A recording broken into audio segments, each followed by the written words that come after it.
नमस्कार। संवाद जनता का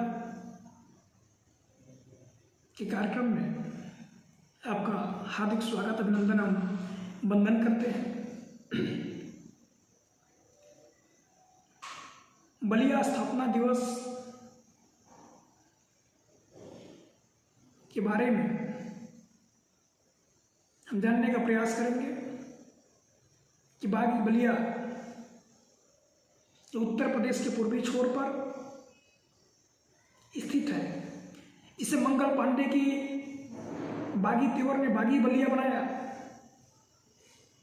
इसे महर्षि भृगु की तपोस्थली ने अध्यात्म और उत्सर्ग की नगरी बनाया।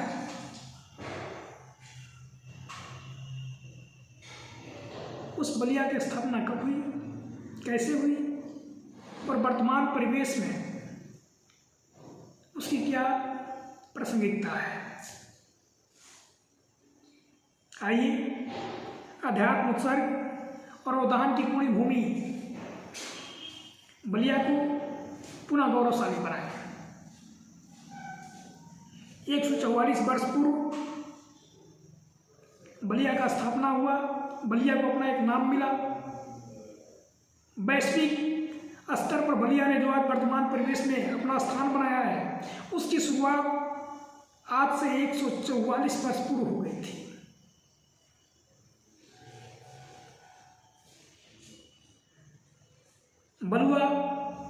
बलिया तो कभी बलियाटी के नाम से मशहूर हुआ करता था। बलिया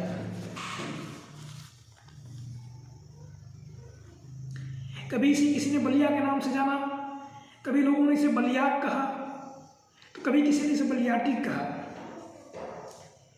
कभी कभी लोग इसे बल्मीकिया के नाम से भी लोग जानते थे। आदिकाल में जिस बलिया को भगवान शिव ने अपनी तपस्या के लिए चुना, उसने वेदों काल, पौराणिक काल, रामायण काल, महाभारत काल और बौद्ध काल से लेकर अंग्रेजी हुकूमत के दौर तक, अंग्रेजियत काल तक भारतवर्ष के उत्थान और पतन में अपना महत्वपूर्ण योगदान दिया। यानी वैदिक काल से लेकर के और वर्तमान आधुनिक परिवेश की जो रूपरेखा है, उस रूपरेखा में, भारत के उस रूपरेखा में आज हम आधुनिकता के जिस दौर में गुजर रहे हैं, उस भारत के नव निर्माण में बलिया ने अपना एक महत्वपूर्ण योगदान दिया है। भारतवर्ष के उत्थान और पतन में कई बार उत्थान हुआ, कई बार पतन हुआ। कभी अंग्रेजों के हम गुलाम रहे, कभी मुगलों के गुलाम रहे, तो उसके उत्थान और पतन में बलिया का अपना एक महत्वपूर्ण स्थान रहा है। आदिकाल में चांदी सी चमकती सफेद रेत के कारण जिसे आदिम लोगों ने बलुआ के नाम से जाना, बलुआ के नाम से संबोधित किया, क्योंकि आदिकाल में सफेद रेत, गंगा के किनारे की जो सफेद रेती थी, जो सफेद बालू था, चांद की किरणों से चमकती थी और इसलिए इसे आदिम लोगों ने बलुआ के नाम से संबोधित किया। वेदों काल में दानवीर सुरेंद्र राजा बलि की यज्ञस्थली के नाते इसे बलियाक का नाम दिया गया। इसे बलियाक के नाम से लोगों ने जाना, क्योंकि बलिया कभी दानवीर राजा बलि की यज्ञस्थली हुआ करती थी और इस बलियाक के नाम से जाना गया, जिसका भ्रंश आज बलिया के रूप में हम देख रहे हैं। बलियाक से बलिया बना। त्रेता युग में महर्षि वाल्मीकि के आश्रम के कारण इसे वाल्मीकिया नाम मिला। महर्षि वाल्मीकि की तपोभूमि हुआ करती थी और इस कारण बलुआ से बलियाक होने वाली भूमि को जो महर्षि वाल्मीकि की, महर्षि भृगु की तपोभूमि हुई, उसे वाल्मीकिया नाम मिला, महर्षि वाल्मीकि की तपोभूमि होने के कारण। बालीय राजाओं की राजधानी के नाते इसे बलिया नाम मिला। कभी बालीय राजाओं की राजधानी हुआ करती थी बलिया। महाभारत काल में बलिया की नैसर्गिक शोभा देखने हस्तिनापुर के राजा शांतनु आए। महाभारत काल में बलिया की नैसर्गिक शोभा को देखने के लिए हस्तिनापुर के सम्राट शांतनु अपने कदमों को बलिया आने से नहीं रोक सके और उन्होंने बलिया की नैसर्गिक शोभा को देखने के लिए बलिया की भूमि पर अपने कदम रखे और निषाद पुत्री से अपना दाम्पत्य जीवन स्वीकार किया।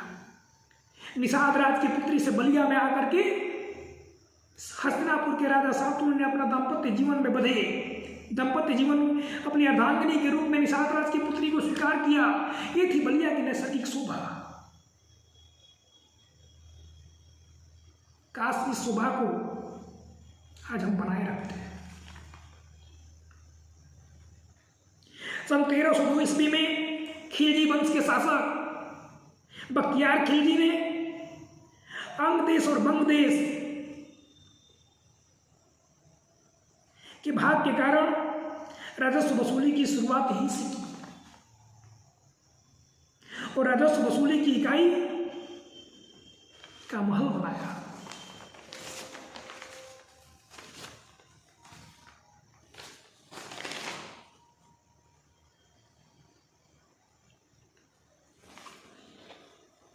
एक नवंबर 1879 को ब्रिटिश साम्राज्य ने इसे जनपद बनाया जो आज भी कायम है।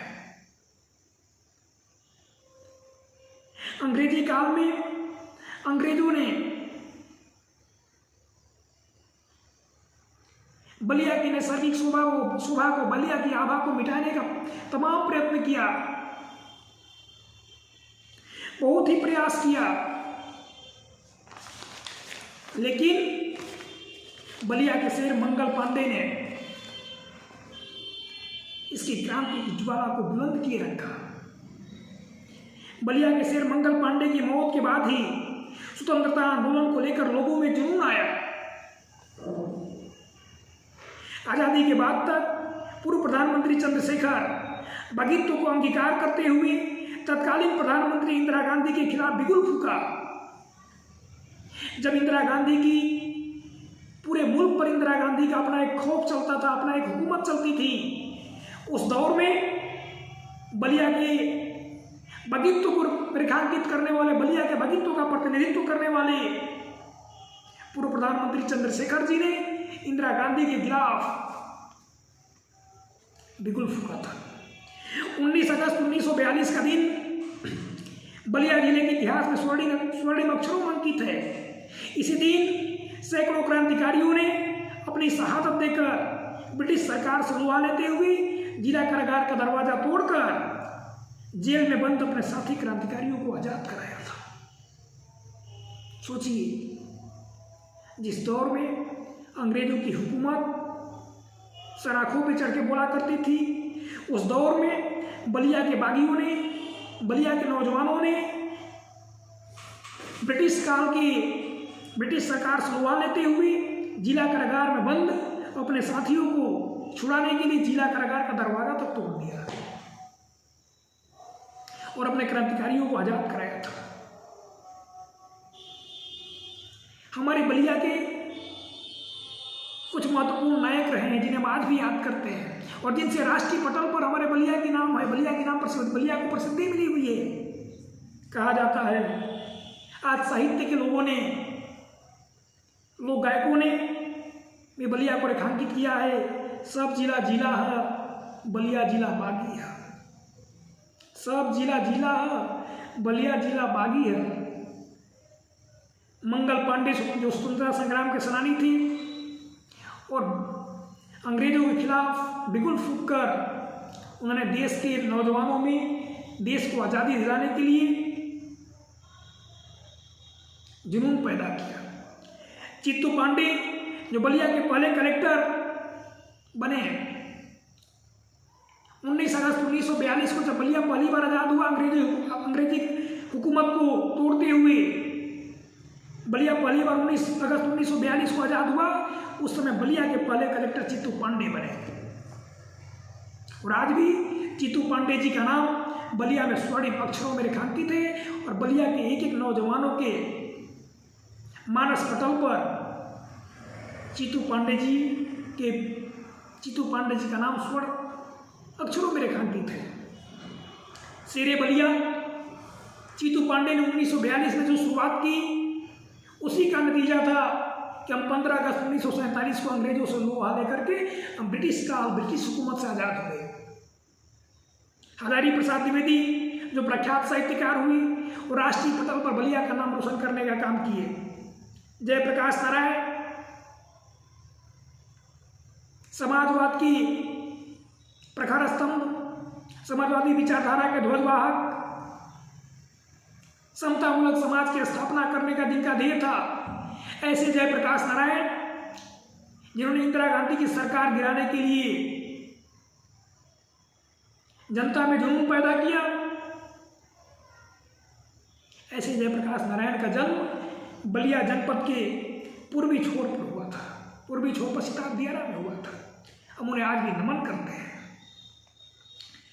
चंद्रशेखर जो पूर्व प्रधानमंत्री, भारत के 8वें पूर्व प्रधानमंत्री रहे, अपने 7 महीने के अल्प कार्यकाल में चंद्रशेखर जी ने वैश्विक लेवल पर, ग्लोबल लेवल पर, वैश्विक स्तर पर भारत की विभिन्न समस्याओं का समाधान करने की दिशा में मजबूत कदम उठाया।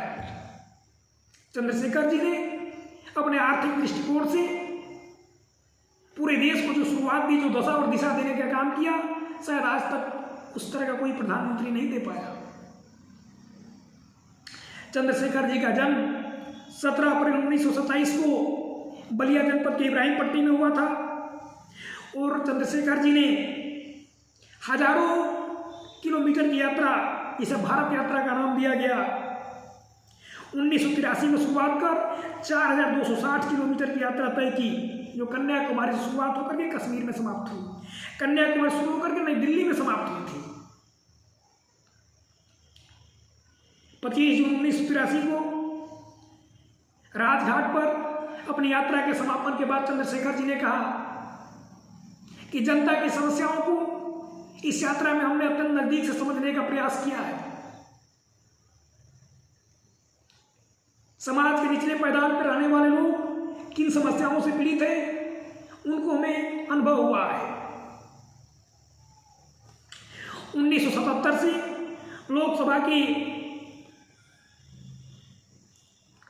लोकसभा सदस्य के रूप में लोकसभा में बलिया के चंद्रशेखर जी ने प्रतिनिधित्व किया। 8 बार जो बलिया से सांसद रहे और 77 से लेकर के अपने अंतिम समय तक चंद्रशेखर जी 8 बार बलिया से सांसद रहे और 1 बार इंदिरा जी की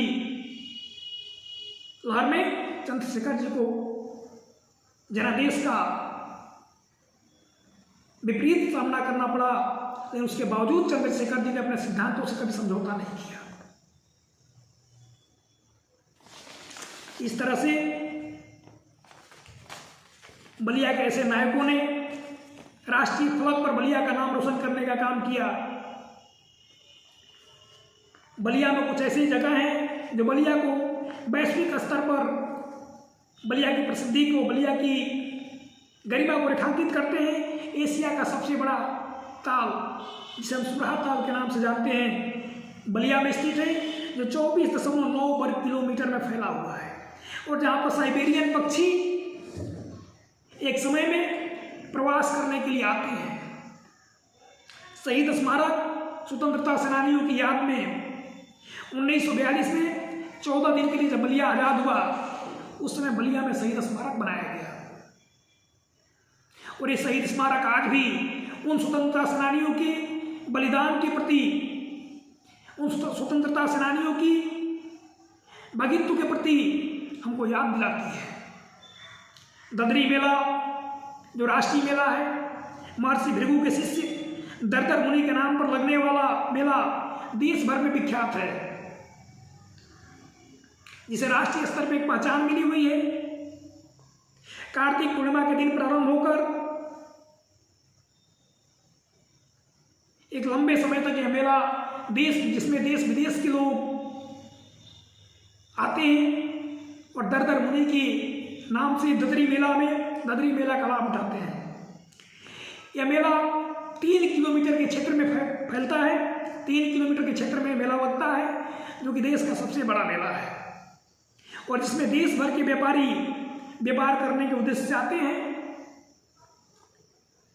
देश का दूसरा सबसे बड़ा पशु मेला भी है चंद्रशेखर उद्यान, जो पहले जो ब्रिटिश काल में जिसे बोटेनिकल गार्डन के नाम से लोग जानते थे, बाद में से कंपनी बाग का नाम मिला, लेकिन देश की आज़ादी के बाद से इसे चंद्रशेखर उद्यान का नाम दिया गया। चंद्रशेखर जी के प्रधानमंत्री के बाद चंद्रशेखर जी की याद में इस कंपनी गार्डन को, इस बोटेनिकल गार्डन को चंद्रशेखर उद्यान का नाम मिला। बागी बलिया का अर्थ है बगावत करने वाला। बागी बलिया का अर्थ है बगावत करने वाला। अपने ऊपर हो रहे अन्याय का विरोध करने वाला। इसको 1857 में अमर शहीद मंगल पांडे ने चरितार्थ किया। जब गुलामी के दौर में देश अंग्रेजों की जंजीरों में जकड़ा हुआ था, अंग्रेजों की दास्ता कबूल कर नतमस्तक था, तब जिले के लाल मंगल पांडे ने बैरकपुर छावनी में बगावत कर अंग्रेजी हुकूमत की जड़ें हिला दी थी। मंगल पांडे के तर्क तेवर और बागी रूप के कारण ही बलिया को बागी का विशेषण मिला और आज बलिया 144 वर्ष का हो गया है। और बलिया के नौजवान प्रदेश और राज्य ही नहीं बल्कि देश की सीमाओं की बैरिकेडिंग को तोड़ते हुए वैश्विक स्तर पर बलिया का नाम रोशन करने का काम कर रहे हैं। बलिया के निवासी, मूल रूप से बलिया के रहने वाले, जिनके पूर्वज बलिया के हुआ करते थे, बलिया के रसना के, वो आज मॉरिशस के प्रधानमंत्री भी हैं। यानी हमारे बलिया के लोगों ने, हमारे बलिया के महापुरुषों ने राष्ट्रीय स्तर ही नहीं अंतर्राष्ट्रीय स्तर पर बलिया की बगावत को रेखांकित करने का काम किया है और बलिया के मान और सम्मान में 4 चांद लगाया है। आज हम पुनः बलिया स्थापना दिवस के अवसर पर अपने शहीदों को सत नमन करते हैं, वंदन करते हैं, अभिनंदन करते हैं, स्पंदन करते हैं। धन्यवाद।